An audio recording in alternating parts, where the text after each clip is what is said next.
Hello everyone, আজকে টক ঝাল মিষ্টি অনেক মজার একটা আচার বানাবো। তো প্রথমেই এখানে কড়াইতে সরিষার তেল দিয়েছি, তারপর হচ্ছে রসুন, শুকনা মরিচ এগুলো দিয়েছি। মরিচগুলো এখন একটু ভেজে নিব। আর হচ্ছে আমগুলোকে আগেই ধুয়ে তারপর হচ্ছে গিয়ে হলুদ মরিচ মাখিয়ে রোদে শুকিয়ে নিয়েছিলাম। তেলের মধ্যে আমগুলো দিয়ে কিছুক্ষণ হচ্ছে একটু ভেজে নিব। তারপর হচ্ছে লবণ দিয়ে দিলাম, একটু হলুদের গুঁড়ো, একটু মরিচের গুঁড়ো, এগুলো সবই দিব। মশলাগুলো দেওয়ার পর আবারও কিছুক্ষণ নেড়ে নিব।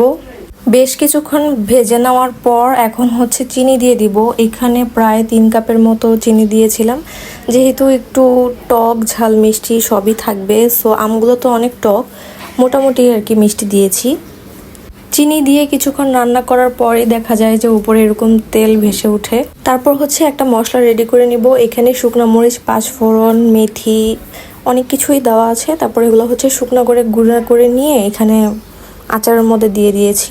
তারপর একটু সময় নিয়ে রান্না করলেই হয়ে যাবে। এখানে হচ্ছে শেষের দিকে এরকম তেলগুলো ভেসে ওঠে, দেখতে কিন্তু ভালোই লাগতেছে আর খেতেও অনেক মজা হয়েছিল।